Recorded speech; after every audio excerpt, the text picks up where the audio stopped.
नमस्कार।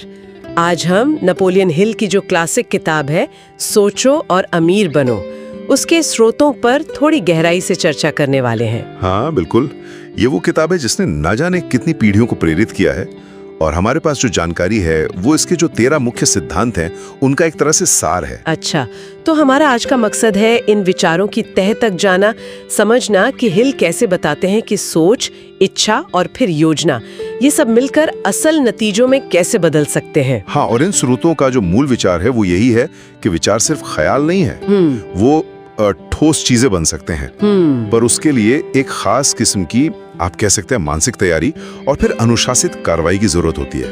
हिल की शुरुआती बड़ी मजेदार है। वो कहते हैं सब कुछ एक ज्वलंत इच्छा से शुरू होता है, सिर्फ हल्की फुल्की चाहत नहीं। बिल्कुल, एक ऐसी इच्छा जो जुनून बन जाए। हाँ, जैसे वो एडविन सी बार्न्स की कहानी है। वो थॉमस एडिसन के साथ काम करने के लिए इतने बेताब थे कि मतलब बिना किसी साधन के ही निकल पड़े थे, और आखिर में सफल भी हुए।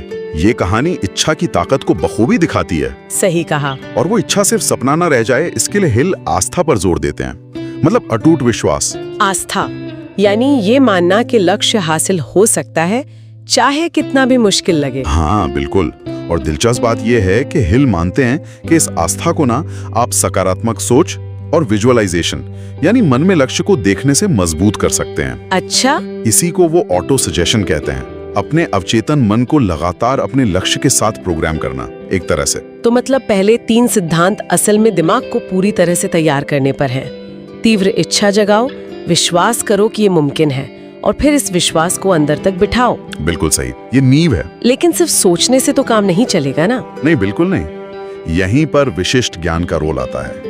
हिल साफ कहते हैं कि अपने फील्ड का गहरा ज्ञान होना बहुत जरूरी है, चाहे वो खुद हासिल किया हो या दूसरों की मदद से, जैसे हेनरी फोर्ड का उदाहरण है। हाँ बिल्कुल, फोर्ड ने अपनी टीम के विशेषज्ञों का ज्ञान इस्तेमाल किया। तो ज्ञान इकट्ठा करना पहला कदम है, उसे इस्तेमाल करना दूसरा। और इस्तेमाल करने के लिए चाहिए कल्पना। हिल इसे विचारों की कार्यशाला कहते हैं। सही, यही नए आइडियाज जन्म लेते हैं या पुराने आइडियाज को मिलाकर कुछ नया बनता है। सिंथेटिक और क्रिएटिव कल्पना दोनों। लेकिन ये कल्पना हवा हवाई न रह जाए, इसके लिए जमीन पर उतरना भी जरूरी है। निश्चित रूप से। इसीलिए अगला कदम है संगठित योजना, एक प्रैक्टिकल प्लान जो बताए कि लक्ष्य तक पहुंचेंगे कैसे। जैसे एंड्रो कार्नेगी की सफलता का राज उनकी प्लानिंग थी। हाँ, उनके विस्तृत योजनाएं बहुत मशहूर थीं।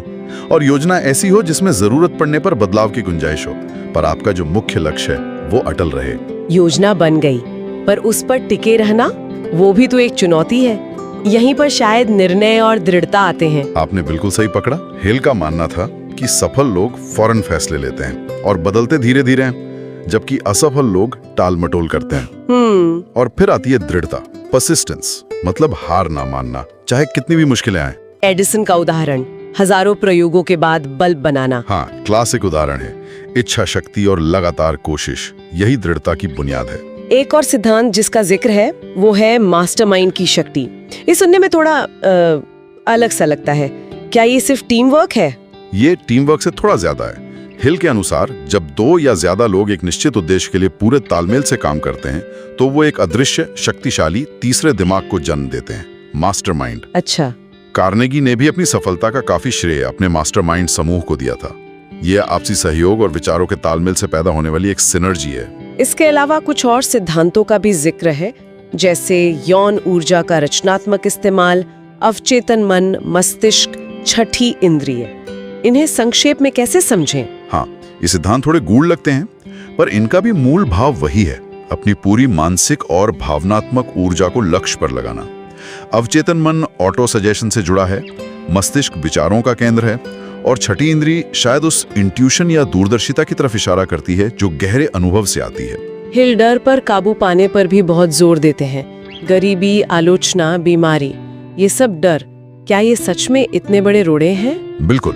हिल मानते थे कि ये जो 6 मुख्य डर हैं, गरीबी, आलोचना, खराब सेहत, प्यार खोना, बुढ़ापा और मृत्यु, ये हमारी सारी मानसिक ऊर्जा चूस लेते हैं। खासकर गरीबी का डर। हाँ, वो सबसे आम और पंगु बनाने वाला है।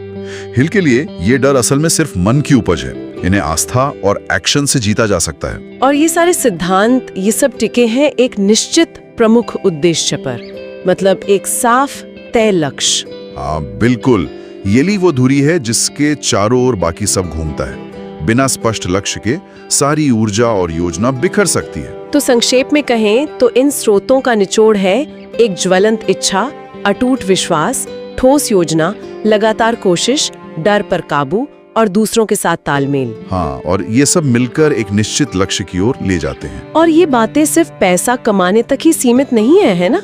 इन्हें तो जीवन के किसी भी क्षेत्र में लागू किया जा सकता है। करियर हो, पर्सनल ग्रोथ हो, कुछ भी। बिल्कुल, ये लक्ष्य तय करने और आगे बढ़ने का एक टाइमलेस फ्रेमवर्क है। अंत में एक विचार हमारे श्रोताओं के लिए छोड़ जाते हैं।